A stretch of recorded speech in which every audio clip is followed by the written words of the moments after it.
Welcome in to the players section. Knowshon, Moreno, Tavarres, King. Y'all, what are you talking about? Y'all ain't got nothing to cheers with tonight? Y'all are always getting on me. What's going on? Oh, Knowshon's out. He's left empty handed. Oh my We are goodness! here. We First, are. I can't give it to him. I can't give it to him. We are here. We are live on the SEC. Your place for daily SEC coverage. That is Southeastern 14. Thank you so much for tuning in. TK, Knowshon, what a weekend of football it was. How you gentlemen doing? Doing well. Like you said, great weekend of football. Dawgs, wow. Super impressive. I'm sure we'll get into that. But yeah, good weekend of football, man. I thought it would be a solid week, like I said. But yeah. How you feeling out there, Saw? yeah, man, it was good. Good football week. It was good to see the Dogs do what they were supposed to do. But everything's good, guys. No doubt. We got Diane and Andy are in here with us. We're gonna get some other people pouring in here. Make sure, guys, that you understand that this is the home for daily SEC coverage. Not only do we have this show on Wednesdays, but also we have every single day daily shows here on Southeastern 14. I've got the SEC Morning Report each morning. On Fridays, we got Jake's Takes with Jake Crane of Crane & Company. And if you want to be a part of all this stuff, then you need to check out right here at the bottom where it says Caroline.Smith at Southeastern14.com. You can check out with her if you want to advertise with us. We would greatly like to work with your business for sure. Push your products and your services if you think they're a good fit for this audience, guys. So we appreciate everybody tuning in. Now that we got some of that out of the way, we can talk about SEC football. And I'm going to go ahead and put it up, guys. The first topic we got, what's the old Dennis Green line? They are who we thought they were, but everybody else is the one letting them off the hook here, because Georgia and Alabama are still the standard in the SEC. Even as convoluted as it looked early in the season, some questions, things like that, man, it just seems the cream rises to the top, and that's what Georgia and Alabama are doing right now. Yeah, bro. Both programs are looking, extremely well. I think Coach Reese has a really good hold of that offense over there, and what Jalen Milroe is doing in Alabama, and obviously Coach Saban in that defense looks like an Alabama defense. They're starting to look like a Alabama defense of old, I would say.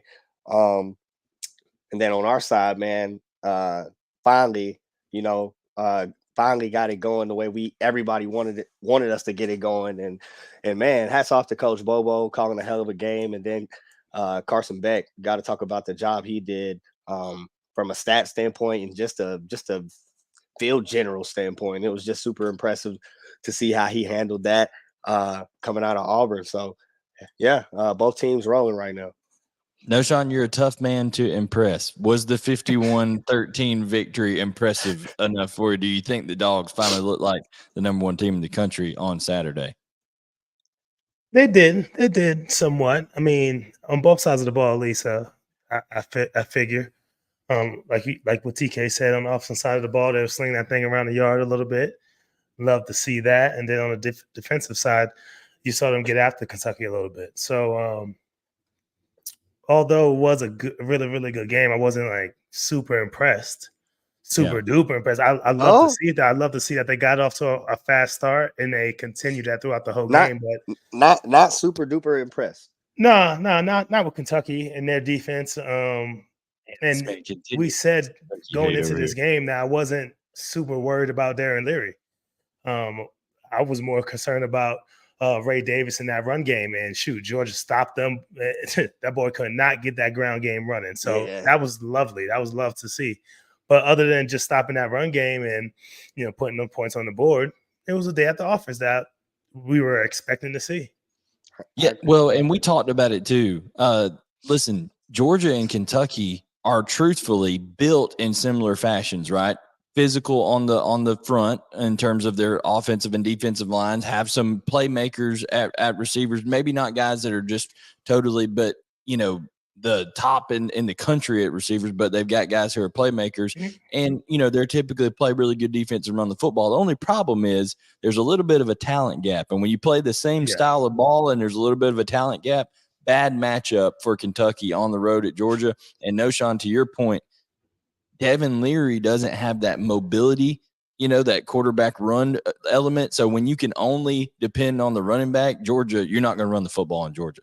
No, not at all. Devin Gilmer didn't have a chance out there. Gilmer, oh my goodness.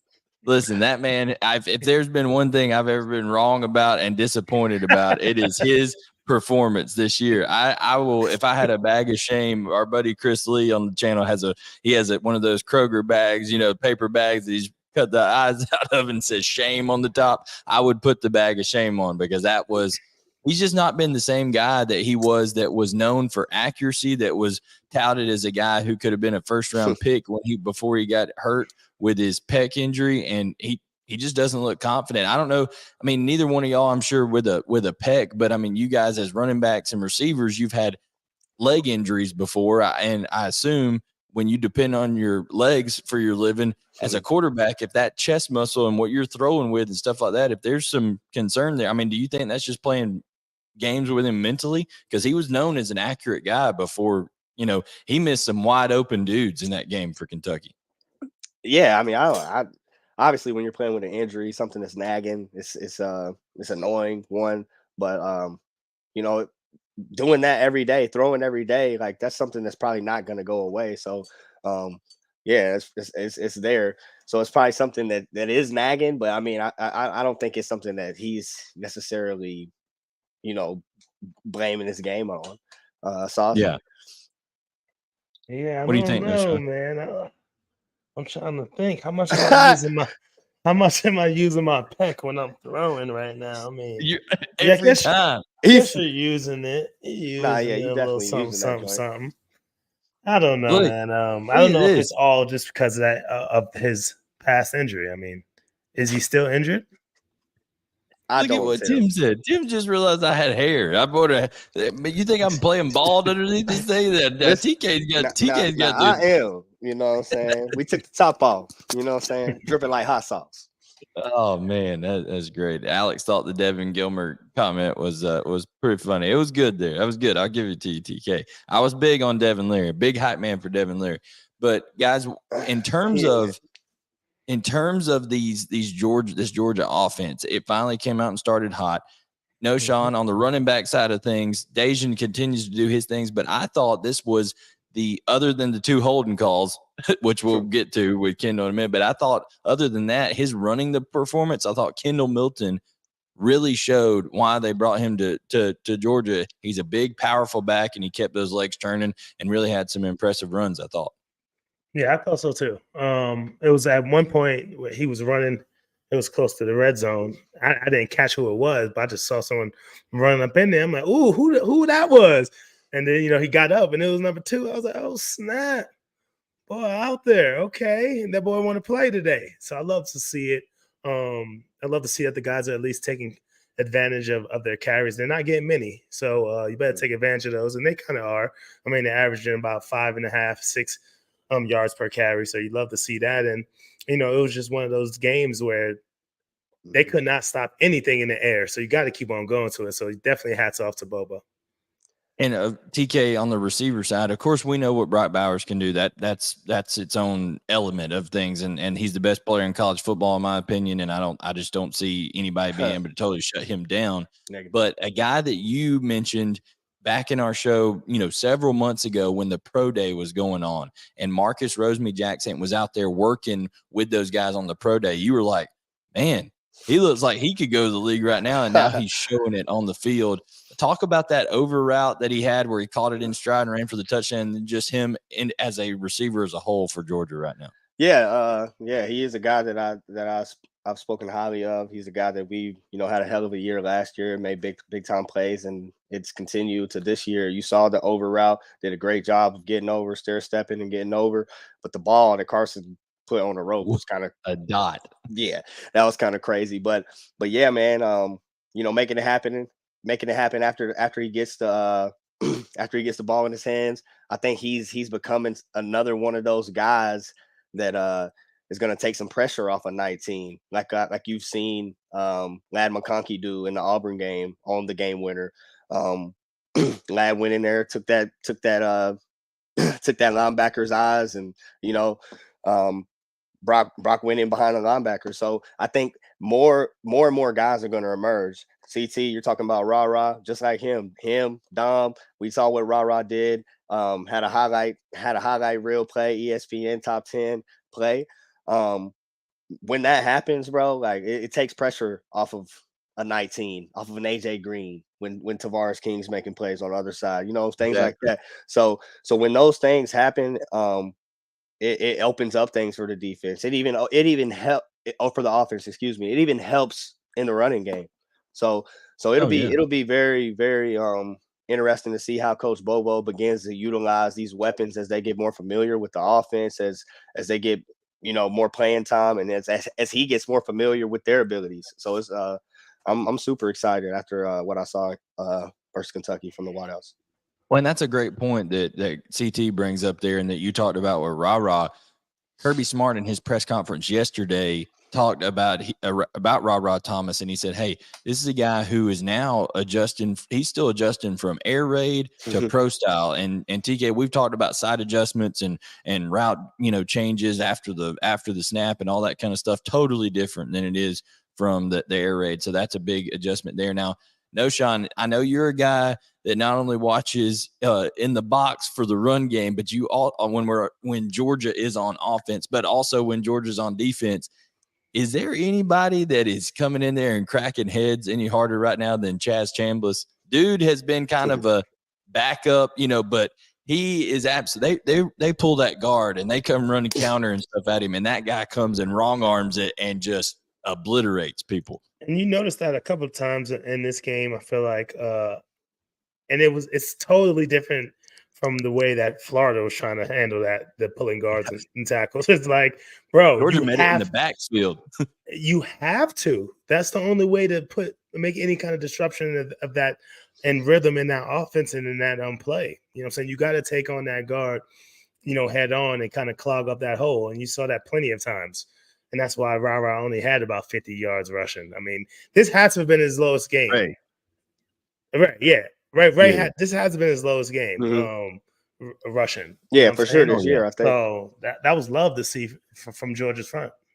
Yeah, absolutely. So Georgia still looks like the standard, especially in the East and of all of college football, arguably with the way Carson Beck is playing. But guys, on the other side of the SEC, there was a big matchup what we talked about with Alabama and Texas A&M, and we thought that it was going to be, okay, can Alabama run the football? Well, guess what it turned out to be? As college football often does, it just totally does the opposite of what we think is going to happen. And Texas A&M holds Alabama to 26 yards rushing for the entire day. Okay. At halftime, Alabama had negative 13 yards rushing, but Jalen Milroe goes off through the air and throws for over 300 yards. Jermaine Burton, former Georgia receiver, 197 on 9 catches. They absolutely obliterate A&M through the air over in College Station and win that one. Guys, how dangerous is Alabama if Jalen Milroe is getting confident and getting rolling like that through the air? Very dangerous, because I feel like I kind of just had deja vu. I feel like they had a game last year where they ran the ball very poorly, and I was like, damn, that'll never happen again.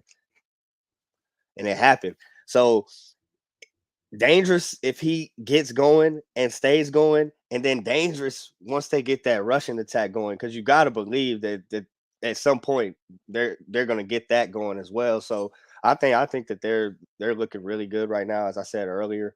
From an offensive perspective, Jermaine Burton even looking really well over there, making plays for those guys, man. So shout out to Jermaine. Well, I wanted to ask you about Jermaine real quick, because he's not the fastest guy, not the strongest guy, but he continually finds himself open down the fild. I mean, what is that about him? Route runner? Yes, sir. Yeah, route runner, and he's got great speed, in my opinion, pretty good speed. But route runner, man, just knows how to find holes in defenses. But really, really, really efficient at getting in and out of breaks. Shout out to Terrence Edwards, getting my man right down there in the bubble. But yeah, Jermaine's very impressive with his route running ability. Knowshon, in terms of, if you've ever been in an offense, obviously like with the Broncos, the Dolphins, I'm sure you guys have wanted to come out, even at Georgia sometimes said, hey, we want to establish a run. And if that's not happening early, how nice is it to – you've played with some guys where you can say, hey, well, we ain't running it today, but QB, go take care of it for us, you know? Yeah, it's nice when you can have the weapons around you to do those kind of things. It's tough when you don't have those kind of weapons. Fortunate enough, for a team like Georgia or let's say a team like Alabama, you got pieces around you that you can play off of. I mean, it wasn't a game that you can really run on the ground. You know what I'm saying? Alabama was down there early and had to, use the weapons in the air and come back in that game. So I don't see Alabama having many games like this, but when it does happen, you got to use those weapons around you.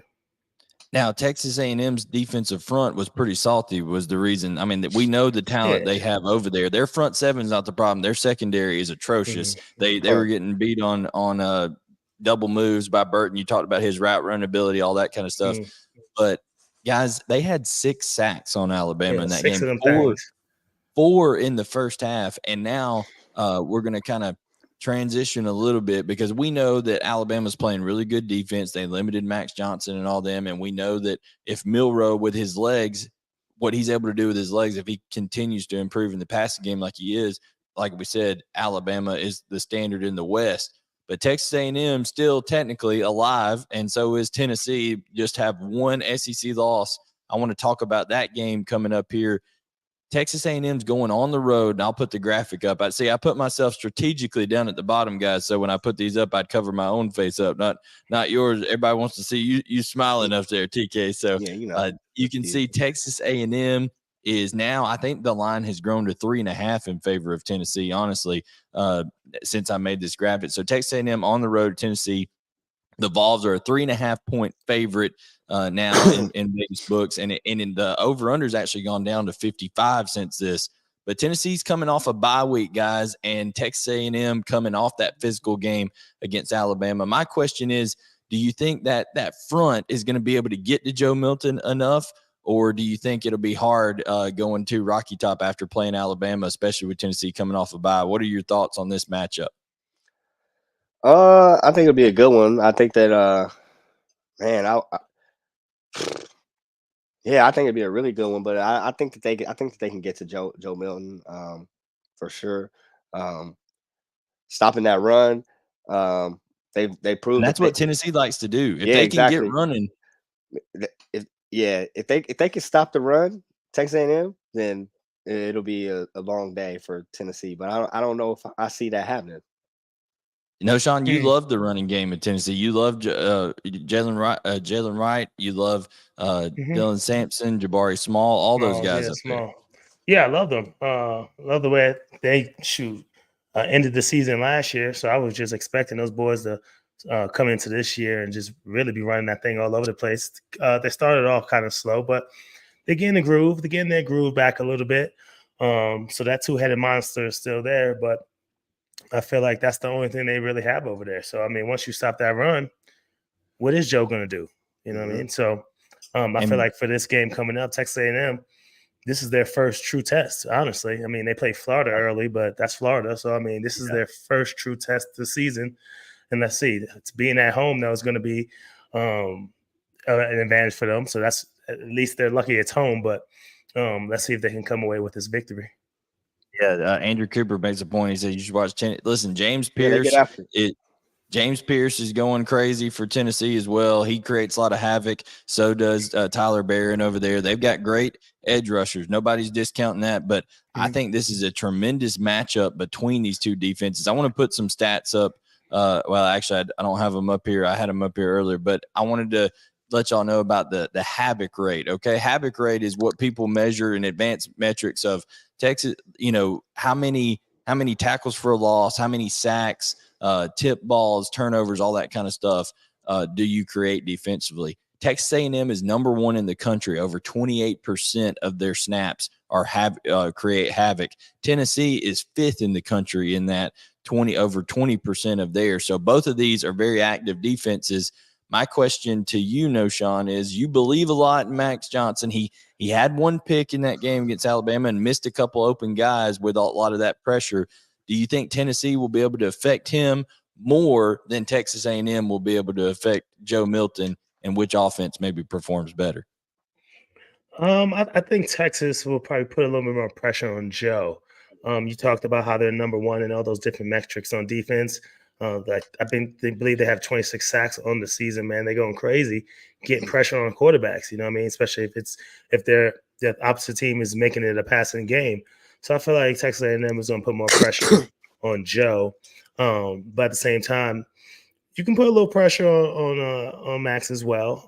I love the way that he's chippy, man. He puts his body on the line. He does make some really good throws, but he does put the ball in danger sometimes, and you can't do that versus this Texas A&M defense. So it's going to be a showdown. It's going to be interesting to see which quarterback can prevail in this one.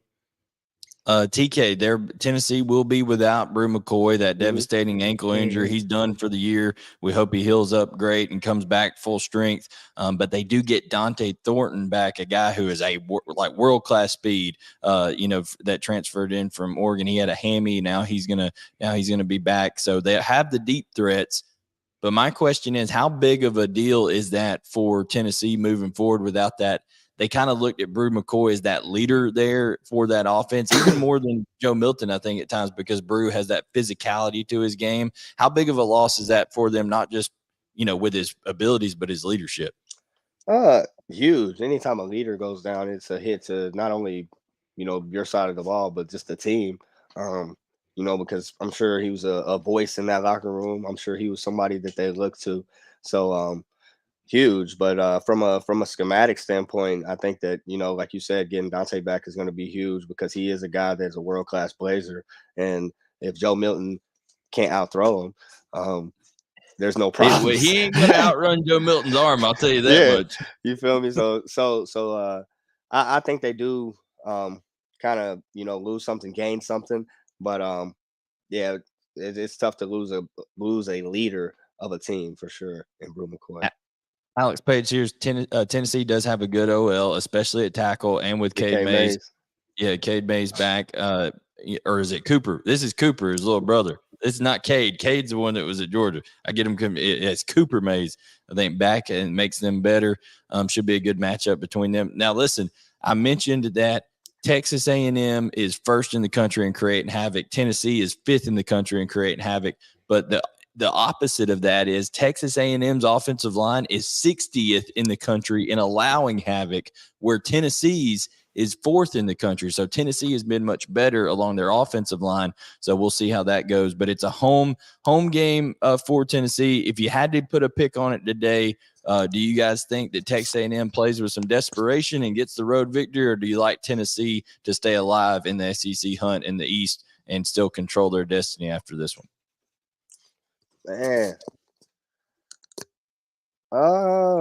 Man, after watching how they got after Joe Milton, bro, or Milroe, my fault. Jalen Milroe. Jalen Milroe. After watching how they got after him, it would be tough. I'd probably have to give the nods to A&M on the road. Going to the Aggies on the road. Knowshon, what do you think, man? Yeah, I think I'm gonna go Aggies as well. For all the things that we just mentioned, that defense, the way that they've been playing, they play with a little bit of desperation this year. We'll see what's up this game. Yeah, we'll see what's up. I'm going Texas though. Who are you going with? All right. I'll be the different guy here. I'm going to say that the home field advantage in the SEC has been huge. If you don't believe me, just ask Tennessee. Mm-hmm. They went down to Florida and they went into a buzzsaw over there. So I think the home field advantage will be big. A&M kind of just played a physical game. Tennessee coming off a bye week. I'm going to give them the advantage. Now, next matchup I want to talk about here is a game that could be a sneaky good game on the Saturday, one that people are overlooking a little bit. Auburn is going over to Baton Rouge. You can see 12-point favorite here. The LSU Tigers are versus the Auburn Tigers. So another Tigers on Tigers matchup for LSU. They faced the Missouri Tigers last week. My question to you guys is, I know LSU should win this football game if they just play any kind of good defense at all. But today, Hugh Freeze, or earlier this week, Hugh Freeze kind of came out in support of Peyton Thorne. They're still going to go that direction a little bit. Guys, after seeing the plays that Robbie Ashford made against Georgia, are you surprised, one, he didn't play more then? And would you just roll with him going forward because of the athleticism he has, especially against LSU? Yeah, I mean, I've liked him for a while. I know, Sauce, you've liked him. You like both of them. I think you like Peyton as well. But I think that LSU does have trouble in the run game, and Robbie Ashford stopping anything. Yeah, you're right. But it's a night game, so it ain't going down. I'll tell you what ain't happening. Auburn ain't coming out of there with a dub. Yeah, that is tough. Knowshon, Alex asked a good question here.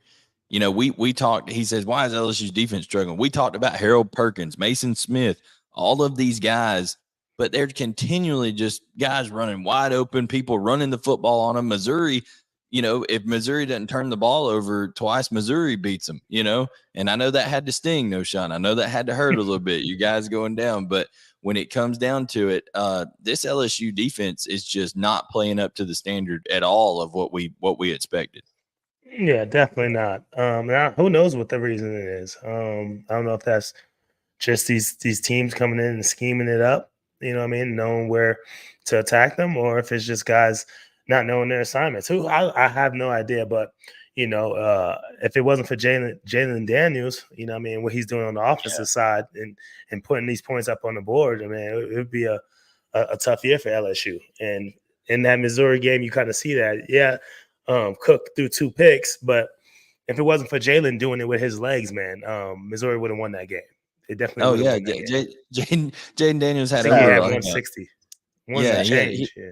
Yeah, I mean, he was great through the air, had at least, I think it was 130, 140 yards rushing. Logan Diggs had another 134. So they got the run game going. They got those receivers going. The offense is not the problem for LSU. My concern, and I'm going to put this back up again here with Auburn, my concern is we saw how Auburn was creative against what we know is a good Georgia defense, and they were able to manufacture plays in the run game. With as much as LSU has been out of position, okay, and they're just, blowing assignments everywhere. No gap integrity, losing guys in zone coverage, getting beaten man coverage. Do you feel that Auburn could maybe slow this game down and have success with some of that quarterback run? And just even if they have a little bit of success with the RPO game, passing wise, do you think Auburn can keep this thing close and kind of eat some clock? Yeah. I mean, you just said it. It's very doable. They've done it against, what we think is the best defense. So I don't see why they wouldn't be able to do it against an LSU team that's struggling. Hugh Freeze, bro. Hugh Freeze is it was super fun to watch our game versus Auburn because of what you said. Just watching how he was doing some creative things, pulling 2 guys and things like that in the run game. So it was cool. And I think he's capable, obviously, of dialing up some crazy stuff to get it done in LSU. So who knows? But like I said, it's a night game. Another note, I agree. Being and we know that we know the great equalizer there for LSU. No matter how bad their defense is, when it's a night game, you got the LUC factor, the liquored up Cajuns factor, because they are going to be rowdy over there in Baton Rouge at night. But here's the one thing I wonder is, just like Tennessee's coming off a bye week, so is Auburn. So Auburn's had 2 weeks to scheme up for this LSU, and Hugh Freeze is a good coach. So I just say, I'm not going to pick. I'm going to pick LSU to win, just like you guys, I'm sure, are going to pick LSU to win. Correct, Rhett? Right? Yeah, right. Yeah. LSU. I got LSU. Yeah. But I'm going to say that Auburn definitely covers and makes this thing close, because I think you give Hugh Freeze 2 weeks. 12? It was 12 points. 12 points when I saw it. 11.5, 12, depending on where you're looking. I think when you're talking about Hugh Freeze getting 2 weeks to prepare, that's a different deal. Different deal there. And we got two games, and Knowshon, we mentioned Missouri. Okay, we mentioned Missouri, and we mentioned Kentucky, of course, earlier, talking about their loss. So this is a who can bounce back better game between Missouri, who the disrespect for Missouri. They lose to LSU barely, and they get bounced out of the top 25. Yeah, I mean, what is that, Knowshon? Disrespectful. Yeah, it's super disrespectful. Don't let them do your guys like that, man. And especially how close of a game it was. You know what I'm saying? That's tough. That is tough. Now Vegas has Kentucky as a 2.5-point favorite at home, but remember, you really get 3 points for home field advantage. So I think they would say on a neutral field that Missouri is about a half point or a point better than these guys. It's a night game in Lexington. Knowshon, as our resident Mizzou expert here, how do you feel that Brady Cook, Luther Burden, and company, and then that defense? I know it was LSU, and LSU is going to score on everybody with that offense, but do you think the defense bounces back against Kentucky on the road at Lexington? I think they do. And what did they drop Kentucky after this loss? Are they still in the top 25? I think they are barely or something like that. I'm not sure. Okay, yeah, there we go. Back in that thing, huh? Hey, that's what they saying to themselves. Hey, we beat these boys. We back in that thing. They crapped on us, man. You know what I'm saying? Hey, I'm just yeah, really, honestly. Nah, but like we said earlier, if it wasn't for Jaden doing it with his legs, man, in crucial moments there in the fourth quarter to put LSU back up on top over Missouri, if it wasn't for him, Missouri would have won this game, right? So and guess what? We don't have to worry about that this week, baby. We don't got no running quarterback this week. So what you gonna do? What you gonna do, Darren Leary? You know what I'm saying? So we good. I ain't worried about it. We just gotta stop that run game. Stop that run game. Back to that. And I think Missouri wins this one. I'm going Missouri in this one anyway. Let's get it. The only question for Missouri to me is against Kentucky. You're going to have to be able to find some kind of run game. You can't just let Kentucky rush the passer on you because they do have. Well, you don't think you don't got to run it? He ran for 114 last week. Yeah, but he's hurt and he may not play. Is the problem? Cody Schrader is questionable. Cody Schrader's questionable. Listen, Chris Taylor says Luther has a big game. If Cody Schrader can't play, they may have to put Luther at running back. Yeah, let him go back there. And play. But we still got Pete there, right? Yeah, Nathaniel Pete. He's done a good job. He'll get up in there and do something. Yeah. TK, I was going to ask you, TK, what do you think about the matchups of, okay, we saw what Georgia was able to do to Kentucky's secondary. Okay, now you've got Luther Burden, Theo Wees, Mookie Cooper, all of these guys, a big tight end there for Missouri as well. Do you think Brady Cook will cook at night on the road? Brady Moreno versus Devin Gilbert. That's what we got this weekend. So, yeah, I think he'll get it going, man. I think he will cook. After it's a copycat league, I'm sure there's some things on film that they saw that Coach Bobo dialed up. That they'll try to dial up and see if they can hit for sure. So I definitely think I'm gonna go with. Who you going with? Who you going with? Missouri Tigers. Yeah. Oh my goodness. And we know Knowshon's going with Missouri, right? You ain't jumping ship, right? No, I'm going Missouri on this one. All right, hold on a second. I can't tell you. You better not do that crazy. I'll tell you right now. Oh my goodness. No. I'm done. Listen. Got Mark Stoops out here talking about Georgia's NIL. He's all kinds of ticked off, all this kind of stuff. I'm gonna go with the Wildcats to bounce back. A little UK right there. I think he worried about the wrong thing. I think at home. I think at home, and I think Missouri's been a little suspect at best, I would say, on defense this year. They've been a little bit rough. Okay, so what we're gonna go with is we're gonna go with the home team. Go with Kentucky and Ray Davis to get back on track over there. I think they may bench Devin Leary at some point in this game. Honestly, wow. Because Mark Stoops is already making some comments, and if they do, they're gonna say. And guess what? Guess what? Kentucky's had some wide open receivers. He's missed them. Put somebody else in there if you need to. I ain't too proud. I ain't too proud to say when I'm wrong. I'm telling you. But Kentucky, Jagger Burton, Eli Cox, that run game. Gonna go ahead and get it done over there. Last one before we open up. Put his son out on the steps. That's it. Hey, it's tough love around here. Tough love. You got to produce. You know what I'm saying? I coach my son in 7U football, and you can ask any of them. He's getting the butt chewing just like any of them over there. So it's coming. All right. So last one. I call this the pressure bowl. All right. Whoever didn't win this one gonna be feeling the pressure. All right. Florida, South Carolina. This is in Columbia. Napier, Beamer. Napier is 9-9 in his career.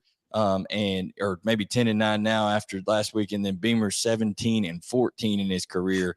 Not what either one of these guys want. What are your thoughts about this matchup with Florida and South Carolina? This is our last one before we open up the phone line here.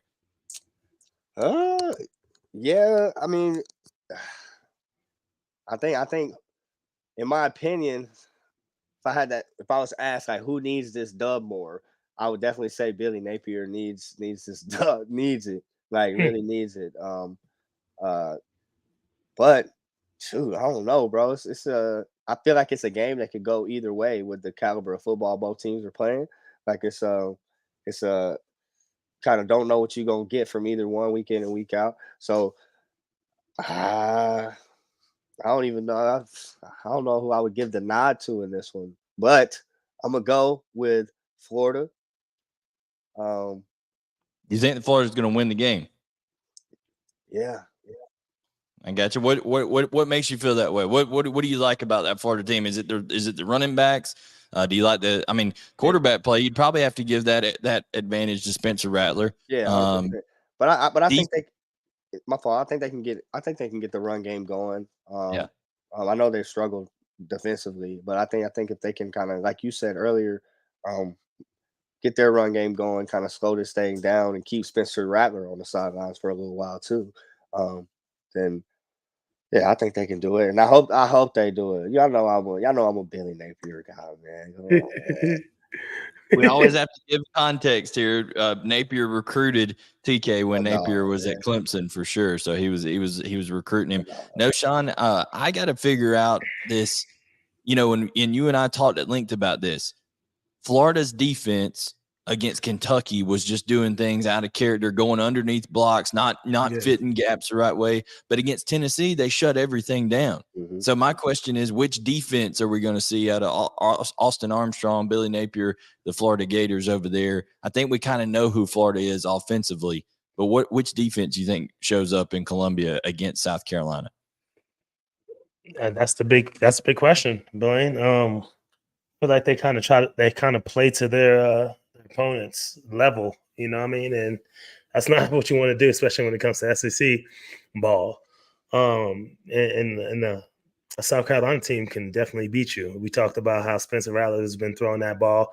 They haven't been really protecting him much, but he's been able to still, stay alive and put the ball in some of his playmakers' hands. So, yes, I think it's going to come down to if they can really get to Spencer and kind of hold him steady. TK's going with Florida. Who you going with? Listen, bro, I picked with my heart. Like, not my heart, but I know, and I kind of was gonna go Florida, but man, every time I think about how they played Kentucky, man, it makes me sick. Sick. And Spencer, man, he can get hot. Yeah, he can. He can get hot. I'm going to go with, just because I'm going South Carolina. I'm going South Carolina Gamecocks. Well, Chris Taylor asked here, CT says, is South Carolina supposed to be peaking right now? And I think what he's referring to is what South Carolina fans refer to as Cocktober. They say it's Cocktober around there, over there, which could mean a whole lot of different things. But they think it's a good thing. They think it's a good thing. Georgia's saying it's Brocktober over there. So I think that when it comes down to this game, I need to see if South Carolina can run the football at all. Okay. Mm-hmm. Because to beat Florida, you got to do, obviously South Carolina is not going to have anybody go off for 280 like Ray Davis did against Florida. But I think you have to find a way to run the football and take some pressure off of Spencer Rattler to be able to, win this football game. Darren Franklin makes a great point. Juice Wells is still out. That would be a big advantage for South Carolina if they had him, but they do have Xavier Leggett, who is Guys, Xavier Leggett is 6'3", 227 pounds, and runs like a Learjet down the middle of the field. I mean, it is freaky how big and fast that guy is. So if they can connect with him, but I don't know that they're going to be able to run the football consistently. Where's this game it's at South Carolina, and it's a 3:30 game. You said, TK, that Billy Napier needs this one, and I'm going to back up that statement saying, did you know his neutral site and road record, Billy Napier, away from the Swamp, is 1-7? This guy, that is unacceptable. He has to find a way to win an SEC game on the road that they badly need. I'm gonna go with the Gators. I think they find a way to get it done. I think they find a way to get it done. So, guys, we've talked about a lot of games. We've talked about the standard. I'm pasting it in the chat. If you want to join us, we got about 10 minutes left here. So if you want to hop in, ask us a question or two, come in here. We'll let you in the stream, and you just go right in there and select the link there, and you can join us. If not, we'll wrap it up here just a little bit. It's all good. Chill, but Andy. Andy, I'm sure Andy will hop in here in a minute. But guys, overall, okay, we've got some great games here, but it is shaping up, as we talked at the beginning, like it's looking like Georgia and Alabama could be on a collision course for Atlanta. My only question is, are you going to use this Tennessee game at home against Texas A&M as kind of a litmus test, kind of a barometer to say, okay, let's see how they stack up in a big home game, because they got Georgia coming there in a couple of weeks? Is that the game you're going to kind of be watching closest to kind of see what's ahead for the Bulldogs? I mean, yeah, you definitely want to see how they compete against a team that just played Alabama kind of tough. So yeah, you definitely want to be tuned into that one. I'll be looking at their run game for sure. Tennessee's run game, my bad, for sure. And then obviously, like you said, with Brew out, how those wideouts do. So just a couple things I'll be checking out for sure, but no worries as of yet. No worries. So you're not, Knowshon, what about you? Do you feel at this point, has Georgia, as a former Georgia player and a very, I would call you a very astute critic of Georgia. Like, Georgia, you don't pull any punches. You know what I'm saying? Like, you got to make Georgia earn it. You're not sugarcoating anything with your guys. So do you think that they still have some concern in a few weeks going on the road to Tennessee? Because in my opinion, I think with the other big games being at home, Missouri, Ole Miss, I think that Tennessee game on the road may be the one that you have to circle the most as the biggest potential to be a threat.